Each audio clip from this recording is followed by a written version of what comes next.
காயத்ரி மந்திரம் சொல்லும்போது சயின்டிபிக் இருக்கு. இப்படி மூக்க பிடிச்சுன்னு சொல்றோம், மூக்க பிடிச்சுன்னு பிராணம் மாதிரி ஆகும். அது அப்ப என்ன ஆகும், உங்களுக்கு ஹார்ட் அட்டாக் வராது. அந்த காலத்துலாம் ஹார்ட் அட்டாக் வராத காரணம்னா அந்த பிராணம்னு சொல்லிட்டு பண்ணுவான் மூக்க பிடிச்சிட்டு. இதை பிடிச்சிட்டு ஓம் போ பஸ்வா பர்கோ தேசிய தீயோதி ஒன்ன பிரஜோதியா சொல்லிட்டு அப்புறம் சொல்லும் போது என்ன ஆயிடும், இப்படி மூச்சை விட்டு விட்டு இழுக்கும் போது காதுக்கும் இருக்கும் போகும்போது ஒரு கனெக்ஷன் இருக்கு. அப்போ அந்த ஏர் போய் வந்துட்டு இருக்கும்போது உங்களுக்கு ஹார்ட் அட்டாக் வராது. அதனாலதான் அது பண்றா. 3 வேளை காயத்ரி ஜபம் பண்ணணும். காயத்ரி ஜபம் பண்ணினா புண்ணியம் வந்துருத்தோ நான் பெரிய ஆளாயிட்டு நினைக்க கூடாது. காயத்ரி ஜபம் கட்டாயம் பண்ணி ஆகணும். பண்ணாட்டா பாவம்.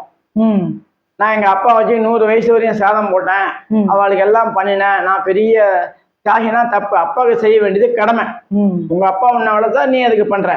அதே போலதான் அந்த காயத்ரி ஜபம் அது கட்டாயம் பண்ணி ஆகணும்.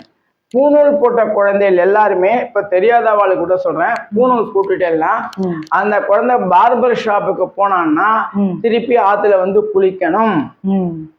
அதே போல யாராவது பெரிய டெத்து அதுக்கு போயிட்டு வந்துட்டாக்கா திருப்பி அந்த பூனலை மாற்ற, சும்மாலாம் பூனலை மாற்றக்கூடாது. அதுக்கு காயத்ரி ஜபம் இருக்குது. காயத்ரி ஜபத்தை சொல்லிதான் பூனலை மாற்றணும்.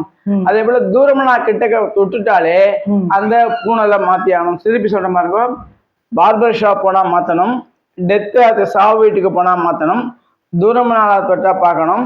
அதே போல வெளியில போயிட்டு வரோம், ஸ்கூலுக்கு காலேஜுக்கு ஆஃபீஸுக்கு போயிட்டு வந்தேன்னாக்க நேர குளியல் அறைக்கு போய் அந்த ட்ரெஸ் எல்லாம் அவுத்தங்க போட்டுட்டு குளிக்கணும். குளிக்க முடியாட்டா சில பேருக்கு உடம்புக்கு ஒத்துக்காது, கைகாலையாவது அலம்பிண்டு விபூதியை இட்டுண்டு அந்த காயத்ரி ஜபம் பண்ணிட்டு அதுக்கப்புறம் தான் சாப்பிடணும்.